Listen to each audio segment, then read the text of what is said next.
नमस्कार दोस्तों, stock India YouTube channel में आपका हार्दिक स्वागत है। अगर आप पहली बार चैनल पे आएँ तो बेल आइकन को सिलेक्ट कर लें और हिट कर लें, ऑल को सेलेक्ट कर लें और ताकि नया आने वाला वीडियो आपको प्रॉपर्ली मिलता रहे। तो मित्रों, हम इस वीडियो में बात करने वाले हैं इस वीक में होने वाली महत्वपूर्ण जो इवेंट्स हैं, सप्ताह की जो विशेष इवेंट होने वाली है, जो मार्केट की चाल को तय करेंगी, मार्केट के डायरेक्शन को दिशा देंगी।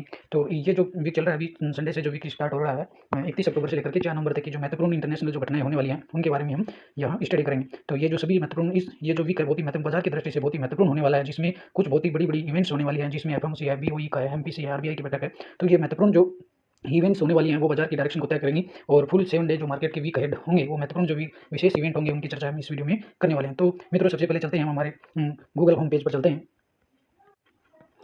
तो सबसे पहले हम निफ्टी की बात कर लेते हैं, निफ्टी इंडेक्स की। तो निफ्टी इंडेक्स को देखें तो लास्ट डे जो निफ्टी है वो 17,700 के आसपास ट्रेंड कर रहा है। और अगर हम देखें तो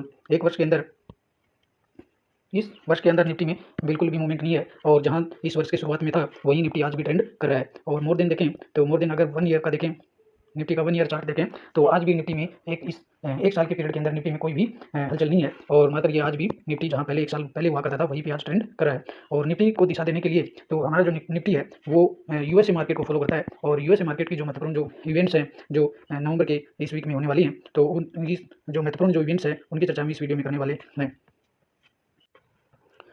तो मित्रों, इस सप्ताह की जो सबसे महत्वपूर्ण जो पूरे वर्ल्ड के लिए जो महत्वपूर्ण जो इवेंट्स है वो है एफओएमसी की बैठक, और जिसमें फेड है वो फेड की मॉनेटरी पॉलिसी को लेकर के और जो मीटिंग होने वाली है उसकी चर्चा करने वाली है। और ये जो एफओएमसी की जो बैठक होने वाली है वो पूरे वर्ल्ड के मार्केट की दिशा है वो तय करने वाली है। और ये जो मीटिंग है वो मुख्य जो मुद्दा है वो इन्फ्लेशन को लेकर के है, इन्फ्लेशन और रिसेशन को लेकर के ये जो बैठकें चल रही हैं। जो वर्ल्ड के जो सभी जो बैंक हैं, सेंट्रल जो बैंक हैं, वो इन्फ्लेशन को कंट्रोल करने के लिए जो रेट हाइक कर रहे हैं उनकी चर्चा इसमें होने वाली है। और मॉनेटरी पॉलिसी में क्या रिजल्ट होगा और उसके जो मिनट्स होंगे वो बाजार के डायरेक्शन को तय करेंगे। तो इसी पर चर्चा हम कर लेते हैं।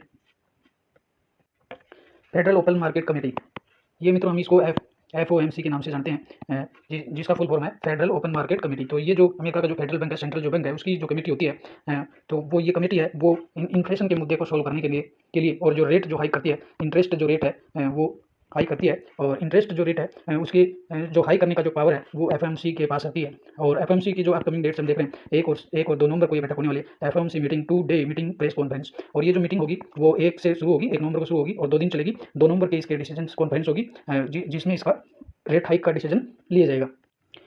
और ये जो बैठक होगी नवंबर 1 और 2 नवंबर को, जो एफओएमसी की जो बैठक होने वाली है उसके जो मिनट्स हैं वो 23 नवंबर को आएंगे। एफओएमसी में मिनट्स मीटिंग ऑफ नवंबर 1 और 2, यानी ये जो मीटिंग तो 1 और 2 नवंबर को होने वाली है, लेकिन इनके जो वाइड जो मिनट्स होंगे और इस जो बैठक के जो रिजल्ट्स हैं वो 23 नवंबर को आने वाले हैं। लेकिन हमें 2 नवंबर को इसके बारे में पता चल जाएगा, मोटी मोटी जो बातें होंगी कि रेट हाइक कितनी होंगी और कब कब होंगी। तो वो सारी चीज़ें हैं वो इसमें 1 से 2 नवंबर को मीटिंग में इसमें तय हो जाएगा, जो बाजार की दिशा को तय करेगा।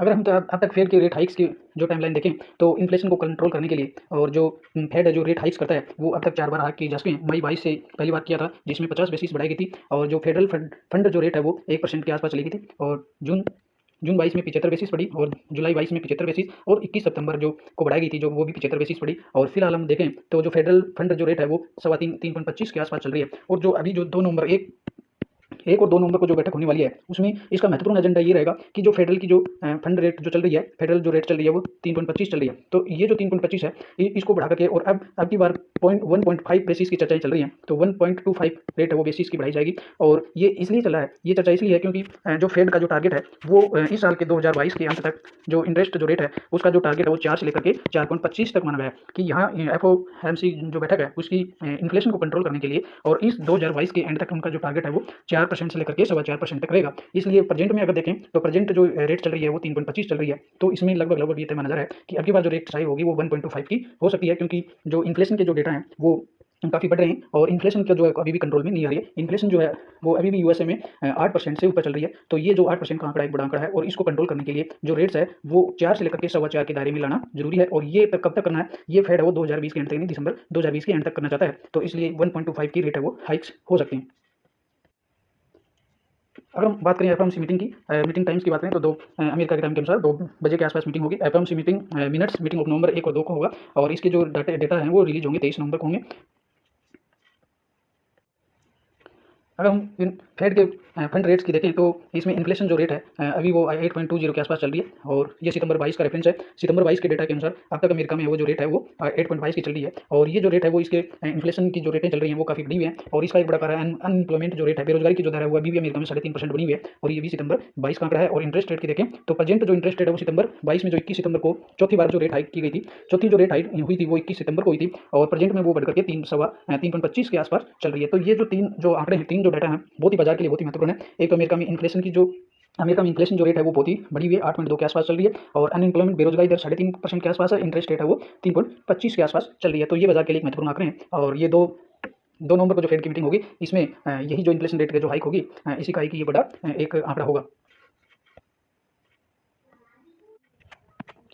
अगर हम फेड रेट की प्रोजेक्शन देखें तो इसमें अगर हम इस मीटिंग की बात करें जो 2 नवंबर को जो फेड की मीटिंग होने वाली है, फेड इंटरेस्ट रेट डिसीजंस इसमें 3.25% में चल रही है और इसका जो असर है उसको 4 तक लेकर आएंगे और 4 तक का जो इसको लेकर आएंगे वो दिसंबर 2022 के एंड तक इनको ये रेट करनी है। तो लगभग इतना माना जा सकता है कि जो रेट हाइक होंगी वो 1 to 5 बेसिस हो सकती है या फेड जो भी डिसीजन लेगा वो मार्केट के लिए एक बड़ा ट्रिगर होगा। या तो अगर इसे कम करता है 1.25 बेसिस से कम रेट हाइक्स होती है तो बाजार के लिए वो एक बड़ा ट्रिगर होगा और इससे अगर ज़्यादा कम की होती है तो वो मार्केट के लिए वो भी एक अच्छी बात होगी और वो भी मार्केट की डायरेक्शन को प्रभावित करेंगे। और हम अब लेते हैं दूसरा जो टॉपिक हम लेते हैं कि बाजार को डायरेक्शन देने वाला है जो महत्वपूर्ण जो इवेंट्स है वो रहेगी मंथली डाटा की। तो इस माह जो मंथली जो डाटा आने वाले हैं अक्टूबर के जो डाटा आने वाले हैं वो बहुत ही मार्केट के लिए बहुत ही महत्वपूर्ण साबित होने वाले हैं क्योंकि ये जो नवंबर का जो मंथ है इसमें बहुत ही महत्वपूर्ण डाटा आने वाले हैं जिसमें ऑटोमोबाइल सेल्स के डाटा आने वाले हैं जो 1 नवंबर को आएंगे। PMI डाटा आएंगे, परचेजिंग मैनेजिंग इंडेक्स के वो 3 नवंबर को आएंगे और GDP inflation data euro group है उसके 31 अक्टूबर को आने वाले हैं। ऑटोमोबाइल्स जो कंपनी है वो अपना मंथली डाटा पेश करेंगी और इसमें एक बड़ी लिस्ट है जो भारत की टॉप कंपनियां हैं वो अपने मंथली वो डाटा पेश करेंगी। तो अगर ऑटो सेक्टर के मंथली अगर डाटा देखें तो सितंबर जो डाटा था वो भी ओके आया था, उसमें भी ग्रोथ देखी गई थी। और अब अगर हम अक्टूबर के डाटा की बात करें तो ये हमारे यहाँ तो दिवाली सेशन चल रहा है और तो दिवाली जो फेस्टिवल चल रहा है इस वजह से काफ़ी डाटा है वो उनके ठीक ही देखने मिलेंगे। मारुति, टाटा मोटर्स, महिंद्रा, बजाज ऑटो और इस ग्रुप में देखें hero MotoCorp, Honda, Toyota, TVS, Eicher, general Motors, Hyundai, Suzuki, Porsche motor, Mahindra group, Hindustan motor, royal. तो ये जो सभी महत्वपूर्ण जो कंपनियां हैं वो अपने मंथली डाटा है वो इस महीने अपने डाटा वो पेश करने वाली हैं। तो ये भी एक मार्केट के लिए बड़ा डाटा होगा और ऑटो सेक्टर के लिए एक बड़ा ट्रिगर हो सकता है। और ऑटो जो सेक्टर के रिजल्ट हैं वो बेटर ही रिजल्ट होंगे सितंबर की तुलना में देखें तो इसका एक बड़ा कारण है फेस्टिवल सीजन है और हमें वो ऐसा आंकड़ा आ रहा है कि फेस्टिवल सीजन में और ऑटो जो सेक्टर है उसने काफ़ी बेटर परफॉर्मेंस दिखाया है। तो ऑटो सेक्टर के लिए ये भी एक बड़ा ट्रिगर हो सकता है। और मंथली डाटा की बात करें तो दूसरा बड़ा जो डाटा है वो PMI data, purchasing managers index होगा। जो PMI डाटा है वो 3 मंथ्स के लोअर पर चल रहा है और ये भी एक बड़ा देखने वाली बात होगी। और तीसरा जो डाटा है मंथली उसमें GDP इन्फ्लेशन डाटा आएंगे। यूरो ग्रुप के जो कंट्रीज हैं वो 31 अक्टूबर को अपने GDP इन्फ्लेशन डाटा को पेश करेंगे। और फिर चाइना मैन्युफैक्चरिंग PMI डाटा आएगा और manufacturing PMI data USA, UK, Canada, Australia, south Korea इनके डाटा भी 31 अक्टूबर को ही आने वाले हैं जो बाजार के डायरेक्शन को काफी प्रभावित कर सकते हैं। छठा प्रमुख जो इवेंट है वो एक्सपोर्ट इंपोर्ट डाटा इंडिया है और हमारे यहाँ भी 1 नवंबर को एक्सपोर्ट इंपोर्ट के जो डाटा हैं वो भी महत्वपूर्ण होने वाले हैं क्योंकि हमारा जो रुपया है वो अपने काफ़ी लो लेवल पर चल रहा है और इसको कंट्रोल करने के लिए RBI ने भी एक तत्काल बैठक बुलाई है जो 3 नवंबर को होने वाली है। तो एक्सपोर्ट इंपोर्ट बिल जो हमारा जो इंपोर्ट बिल है उसको कम करने के लिए और गिरते हुए रुपये को संभालने के लिए RBI भी एक बड़ा डिसीजन ले सकता है। उसकी चर्चा हम आगे करने वाले हैं जिसमें RBI की जो मीटिंग है वो भी हाल में 3 नवंबर को होने वाली है। तो RBI भी इसमें रेट जो हाइक है उसका डिसीजन ले सकता है। देखें तो RBI की जो ये अचानक बैठक बुलाई गई है ये पिछले महीने भी ऐसी बैठक बुलाई गई थी और ये जो बैठक थी वो दिसंबर में की शुरुआत में होने वाली थी लेकिन RBI ने ये बैठक है वो अभी अचानक ही बुलाई है। तो इसमें हो सकता है कि जो रुपया अपने निचले लेवल पर चला गया है और एक्सपोर्ट जो बिल बढ़ रहा है और हमारे जो फॉरेक्स जो रिजर्व हैं वो काफ़ी कम हो गए हैं। और तो देखें तो फॉरेक्स रिजर्व को कंट्रोल करने के लिए और रुपये को संभालने के लिए और RBI भी है वो इन्फ्लेशन रेट को जो रेट है वो हाइक्स कर सकता है। अगर इसमें देखें तो एक्सपोर्ट इंपोर्ट डाटा है भी वो भी 1 नवंबर को आने वाला है। दूसरा जो महत्वपूर्ण डाटा है जो हमारे यहाँ आएगा वो बैंकों का आएगा, बैंक लोन और डिपॉजिट ग्रोथ का डाटा आएगा वो 4 नवंबर को आने वाला है जो इसी सप्ताह के लिए महत्वपूर्ण होने वाला है। सातवां जो मेजर इवेंट्स है वो USA crude oil stock data होगा जो 2 नवंबर को आने वाला है। अमेरिका में जो ऑयल का जो स्टॉक होता है तो उसके क्रूड ऑयल का स्टॉक है उसके डाटा भी आने वाला है। तो ये भी देखने वाला डाटा होगा। तो क्रूड ऑयल में या तो ये जो डाटा है वो उछाला सकता है क्योंकि वो अपने स्टॉक का है वो हर महीने इसका रिवाइव करता है कि क्रूड ऑयल का कितना भंडार चल रहा है और यदि वो क्रूड ऑयल और खरीदेंगे तो क्रूड ऑयल में तेजी भी आ सकती है। इसके अलावा अगला 8वां जो महत्वपूर्ण इवेंट होगा USA कनाडा में अनएम्प्लॉयमेंट एंड बेरोजगारी का डाटा आने वाला है वो भी 4 नवंबर को आने वाला है। अगली महत्वपूर्ण इवेंट है वो यूरो ग्रुप के जो देश हैं उनमें भी बेरोजगारी के डाटा आने वाले हैं वो भी 4 नवंबर को आने वाले हैं।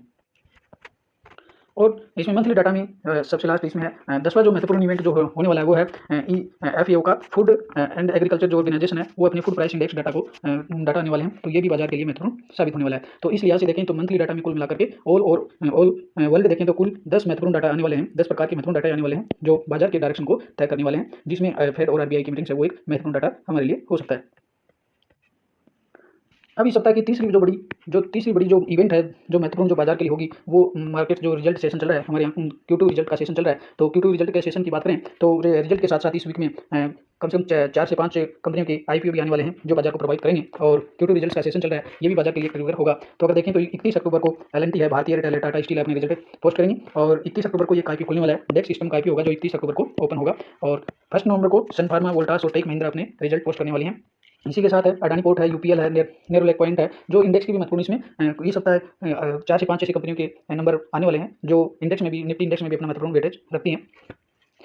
M है, PGHH है, रिलैक्सो फुटवेयर है, ये भी इसी वीक अपने रिजल्ट पे पोस्ट करने वाली हैं, और एक IPO आने वाला है।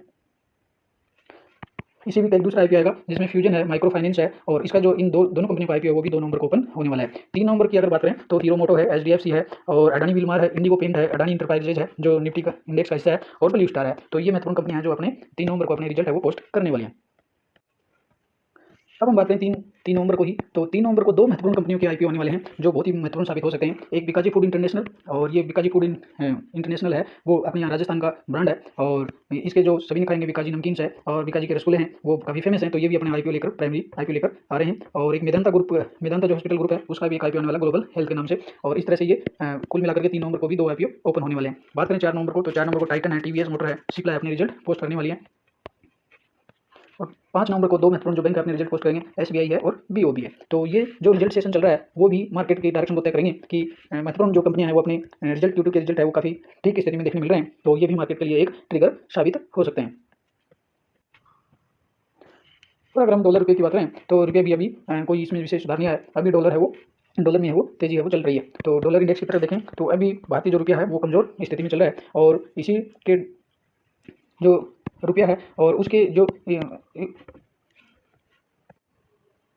इसमें देखें तो RBI ने जो ये जो मीटिंग बुलाई है इसका भी एक महत्वपूर्ण कारण यही है कि जो रुपये में जो स्थिरता नहीं आ पा रही है उस रुपये में स्थिरता लाने के लिए RBI ने भी ये मीटिंग 3 नवंबर को बुलाई है, और ये भी एक देखने वाली बात होगी कि RBI किस तरह से गिरते हुए रुपये की गिरावट को रोकने में सक्षम होंगे। और एक इसका महत्वपूर्ण ट्रिगर ये होगा कि जो भारत का जो फॉरेक्स रिजर्व है वो भी काफ़ी कम होता जा रहा है, और इसके फॉरेक्स रिजर्व का कम होने का कारण ये है कि जो रुपये की जो गिरावट है उसको रोकने के लिए भारत वो जो है जो रिजर्व्स हैं वो डॉलर है, RBI है वो डॉलर की निकासी कर रहा है। तो ये भी एक देखने वाली बात होगी कि RBI की जो बैठक है उसमें जो रेट हाइक है वो कितनी होगी।